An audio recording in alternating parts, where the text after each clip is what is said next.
The subject I will talk about is psychological disorders, the misunderstood subject. Let me tell you a quick paradox about the subject itself. Antonyms, such as mental health versus mental illness, suggest a sharp distinction between those who are normal and those who are not, but it's often difficult to draw a line that clearly separates normality from abnormality. First, let us begin with the basic definition of psychological disorders. The deviant, distressful, and dysfunctional patterns of thoughts, feelings, or behaviors. For a matter of context, let me give you examples of people who acknowledge having some type of mental disorder. Jessica Alba, the famous actress. She used to unplug every single appliance in her house because she was worried they would catch fire. Also, she would check and recheck her doors to ensure that they were locked. David Beckham, the recognized soccer star, acknowledges having engaged in more elaborate behaviors that involve symmetry and matching. He isn't comfortable unless everything is arranged in a straight line or in pairs. For instance, if he has 5 cans of soda in a refrigerator, he has to get rid of one to restore even pairs. For Alba and Beckham, these aren't just little eccentricities of being a celebrity. They are manifestations of obsessive-compulsive disorder, abbreviated OCD. The OCD is one of the most acknowledged psychological disorders. Concepts in the area. Abnormal behavior. This is a division of psychology that studies people who are abnormal or atypical compared to the members of a given society. The common terms used to refer it are mental illness, psychological disorder, and psychopathology. The medical model. The medical model of mental illness treats mental disorders in the same way as a broken arm. Ergo, there is thought to be a physical cause. This model has been adopted by psychiatrists rather than psychologists.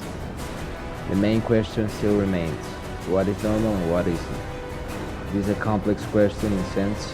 All people make judgments about normality, and that all express opinions about others' mental health. Of course, formal psychological studies are made by mental health professionals. In making these diagnoses, clinicians rely on a variety of criteria, the foremost of which are the following. Deviance. What constitutes normality varies somewhat from one culture to another. All cultures, thought, have such norms. Personal distress. This is a criterion met by people who are troubled by depression or anxiety disorders. Although 2 or 3 criteria may apply in a particular case, people are often viewed as disordered when only one criterion is met. Lumping all psychological disorders together would make it extremely difficult to understand them better. Thus, a great deal of effort has been invested in devising an elaborate system for classifying psychological disorders. This classification is the DSM, Diagnostic System, published by the American Psychiatric Association. The current edition is the 5th, referred to as DSM-5. For the final part of this video, I will tell you the next points to conclude with the subject. First, I will start by saying that these concepts and information were only to make you know how complex and common psychological disorders are in our current society. Then, I will state the American Psychology Association.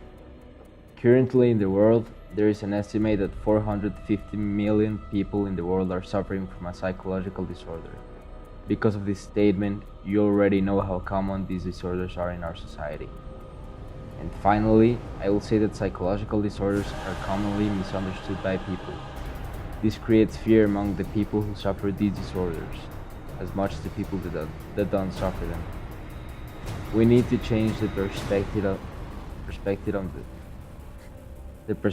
on the subject to make people understand the suffering of these people and help them, and to the people suffering from it not to be afraid of opening out, to ask for help.